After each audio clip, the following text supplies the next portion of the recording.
Thank you so much, Simran, Sabia, for inviting us, and Department of Economics for inviting us here. So today's session, as you all know, it's very actually encouraging and interesting to be here, especially with you who are in the Department of Economics. So I unfortunately didn't have the chance to study economics, but economics was one of my favorite subjects. So I did my MBA. During that, we had 2 papers on economics, and I think almost 60 to 70% of my time I used to spend on learning economics.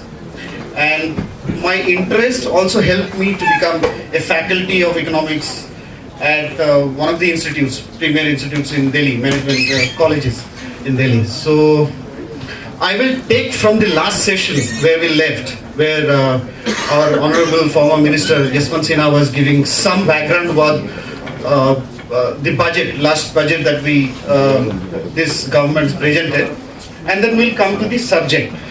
This is one of the most interesting subjects, and we should discuss, especially in India, because India is a perfect destination for startups.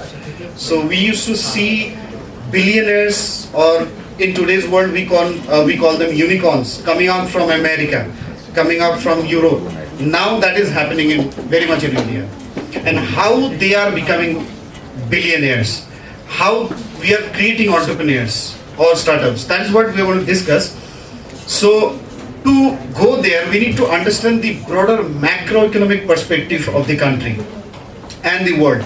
So taking forward from the budget session, so if you see the budget which was presented by this government, there were 2-3 typical take-ups I take. One was the agriculture that he was mentioning.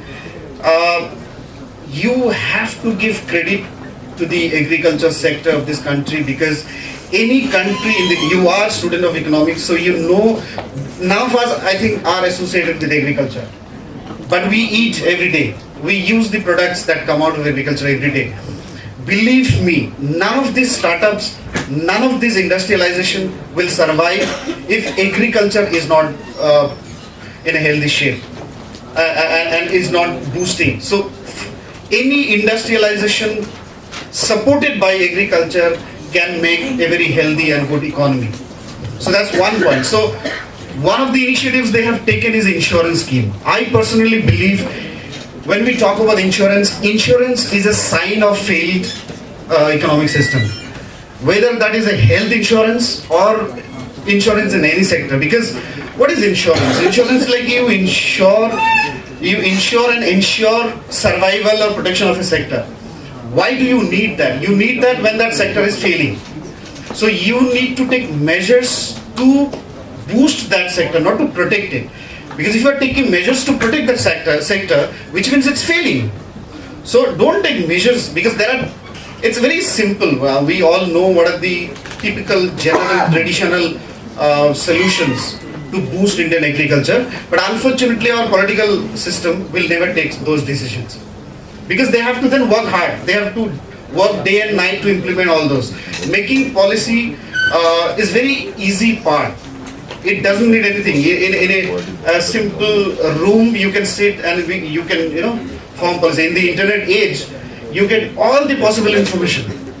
So any layman who knows English, they can form policies. Making policy is not a big issue. It is about implementation. How we implement each of the policies. So Honorable Yashwant Sinha was mentioning that how the budget is spent.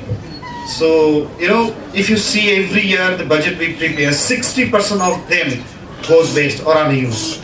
And what do they do with that extra money? They try to divert or transfer that fund in some undisclosed accounts to show that they are spending that money. And actually it is not spent. So coming back, why I am speaking here and what we want is that,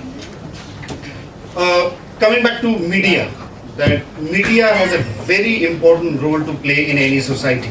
Media has a responsible role to play in a society. So we observed that the way Indian media is using and promoting news, they have nothing to do with the development and progress of this country. So what are the issues that bring development? They are the policy and implementation issues. Because every sector, every industry, every social sector or economic sector you pick, whether it's health, education, sanitation, housing, infrastructure, all these sectors have two important connotations. One is policy and their implementation. These are the two important aspects which matter to real world or real progress of any country. Unfortunately, our country do not, our media does not focus on this policy and implementation part of it. So you will see they are so fast in covering news, but they don't go deep into the news and they don't propagate it. For example, if it's a Women's Day, you find all media writing about women. The next day you forget about everything. You get another issue, and then you so they find any topic which bring business for them, and the next day they forget.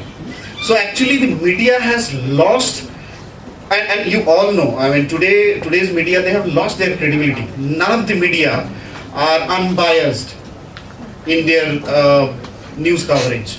So that is where we at Policy Times, we realized that there are some core problems that the country is facing and the world is facing. And it is time that we should address all those core issues. And only by focusing them, we can be a developed and prosperous nation. So I'll briefly cover some of the topics that we at Policy Times always write and always focus. So to me personally and to Policy Times, one of the biggest and most priority issues is population control. I personally feel that a country of India's scale, we should have a very stringent and aggressive policy on population control.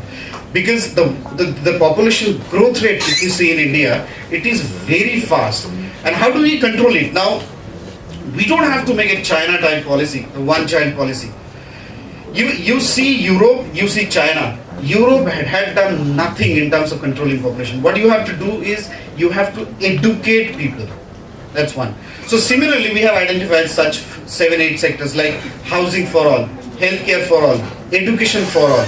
All these are the basic needs of the society, and they can make India a prosperous nation. Now, going forward, the world has changed. And if you see the history of the world, business has always played a very important role in the growth and prosperity of any economy and any nation. If you see across the world, America became a superpower only because America was able to produce some of the largest and biggest and most innovative companies of the world. So if America is dominating over the world, it is only because of through business. Because business has helped them build military, world's most advanced military. Business has helped them to reach out to every corner of the world. Now, China has exactly copied America.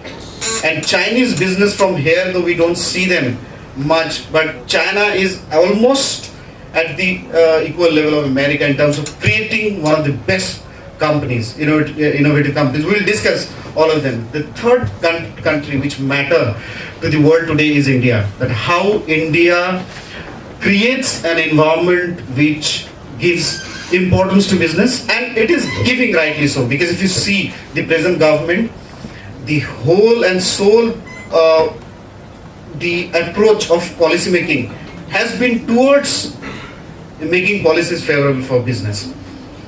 So before actually opening to so what we will do, after I finish, I'll give each speaker we will have 5 minutes to give our own comments, 5 to 7 minutes, and then we will be open for question and answer session with you all. I'll give you some basic facts, statistics, because without stat, we cannot understand what exactly is happening in business. So unicorn, as I mentioned, unicorn means first startups which are billionaires. So like Snapdeal, like Flipkart, like Paytm, all these are like $1 billion company, but started as startup. 90% or 94% of these unicorn founders are men, and only 6% of them are women. So that's a very interesting fact to observe. Even in another fact, if we see in India, almost again 90% of these startups are by men, not by women. Only 10% startups are happening in India which are by women. Second thing is, United States has produced 144 unicorn. 144 unicorn means 144 billionaire startups. China has done 47 and India has done just 10. So what is the source of your information? So yeah, this is a Forbes magazine. They have done. Which year are we talking about? This we are talking about 2016. So now NASSCOM did a similar study. This study was done in 2015. NASSCOM did with a company. Now, so which means there are certain changes in that. Is that India produces third highest number of startups. So annually we are producing 4,200 to 4,600 startups.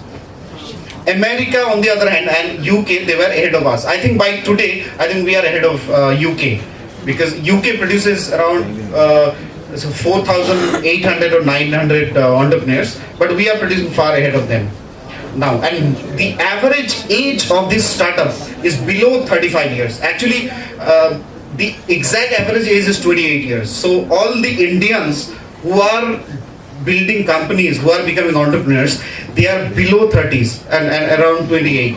So maybe a little elder than yours. And this is the most surprising fact, that almost 65% of these startups are only concentrated in few cities like Delhi, Mumbai, Bangalore. So we need to expand that across the country. Now, I will not go further, but I'll just give a brief background and some aspect about what makes a startup fail. Because if you see, it's a very fashionable word now. Startup, entrepreneurship. Every one of us, almost 50% of us want to start something of our own. We want to become entrepreneurs.